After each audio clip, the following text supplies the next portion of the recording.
Nicolas Barré, le ton monte entre l'Europe et les géants américains de la Silicon Valley accusés de position dominante par Bruxelles.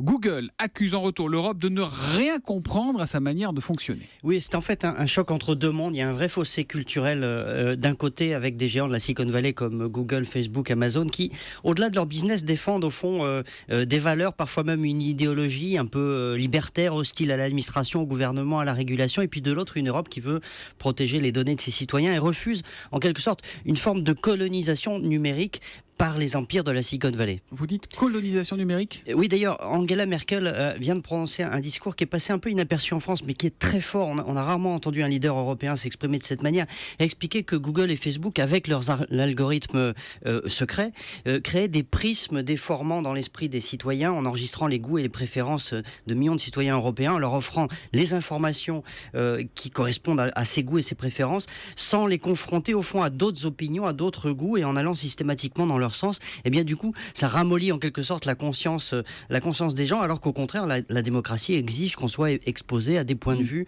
différents. Et Merkel a demandé que ces géants de la Silicon Valley révèlent comment ces algorithmes sont élaborés, ce qu'ils refusent de faire, pour que les gens aient bien conscience, évidemment, que ce qu'il leur est présenté, c'est une vision un peu étroite du monde. Et au fond, c'est pas seulement cette position dominante de ces géants qui est contestée, c'est, disons, leur rôle social qui dépasse les moyens d'action des États et qui fait que l'Europe a tendance à les voir, c'est vrai, comme des colonisateurs numériques qu'il faut dompter, sinon c'est eux qui prendront un jour le pouvoir, si ce n'est pas déjà un peu le cas. C'est vrai que c'est angoissant, un monde dans lequel on ne vous montre que ce que vous aimez, que ce qui est à votre goût. C'est quand même un peu compliqué. Voilà.